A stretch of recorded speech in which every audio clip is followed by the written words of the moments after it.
Class 9th Physics Chapter 4 Work and Energy.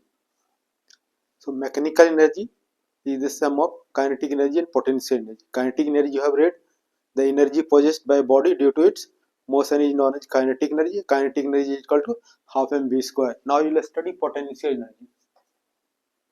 Mechanical energy is sum of potential energy and kinetic energy. Mechanical energy is in your course. अब देखो potential energy, the energy possessed by a body due to its position is known as potential energy. What is formula for potential energy? Potential energy is equal to mgh. ये formula है. अब किस body को potential energy है? ये m क्या है? Mass of the body, g acceleration due to gravity, h height of the body from the surface of ground और from reference level. I am standing, I have mass, acceleration due to gravity 9.8 और height, not my height, from the surface of earth. earth क्या है? Reference level है, तो height क्या है? 0 है, तो पोटेंशियल एनर्जी क्या हो जाएगा? 0 हो जाएगा. एंड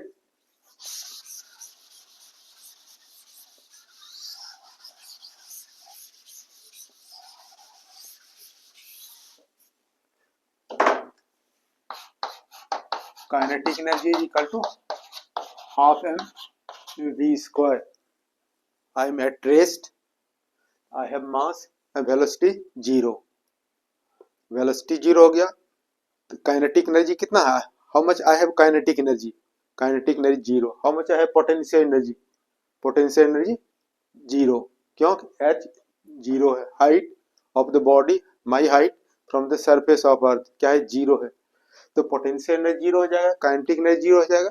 अब मैकेनिकल एनर्जी क्या है? Mechanical energy is equal to potential energy plus kinetic energy. How much I have mechanical energy?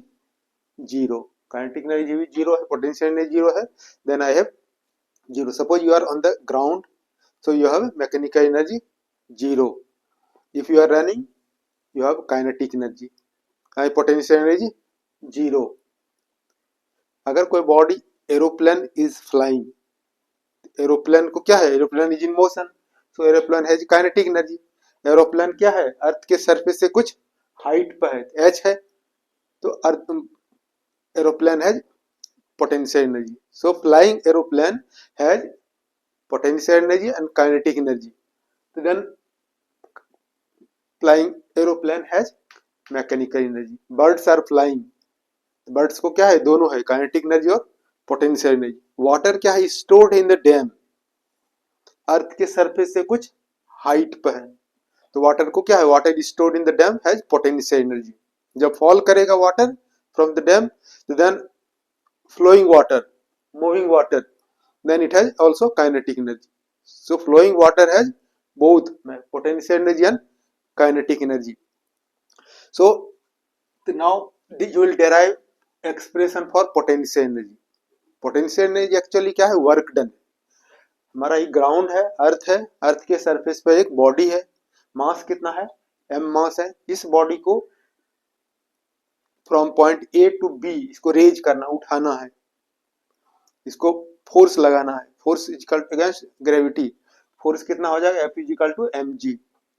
F equal to पढ़ा है, F equal to ma against gravity. A के प्लेस पे क्या लिख सकते हो? g. कितना फोर्स इस पर लगा रहा है? To lift the body from point A to B, mg.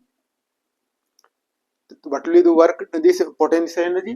So work done to lift a body from point A to B is given by against gravity.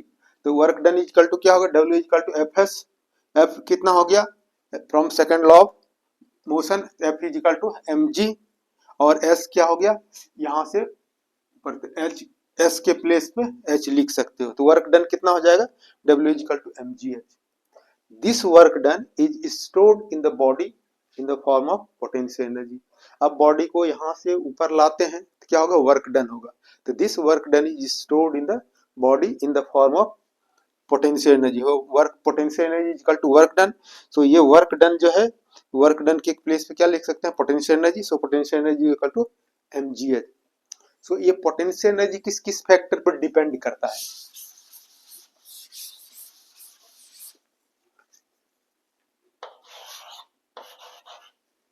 ये potential energy equal to mgh। ये potential energy is directly flow to mass. अगर किसी body का mass more है तो it has more potential energy, and potential energy is directly proportional to height.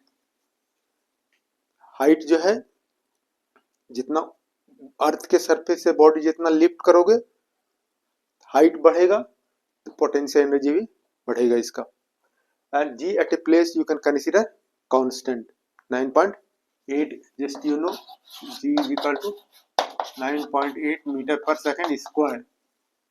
So potential energy depends on mass H, और बहुत ऊपर ले जाओगे तो डिपेंड करेगा जी पर भी डिपेंड करेगा।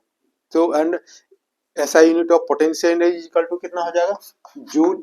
काइनेटिक एनर्जी का ऐसा यूनिट क्या हो जाएगा, जूल। इस तरह से kinetic energy depends on mass velocity, और potential energy depends on mass and height.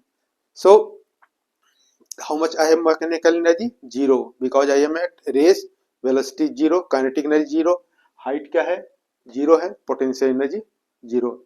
इस तरह से just you can study both potential energy and kinetic energy.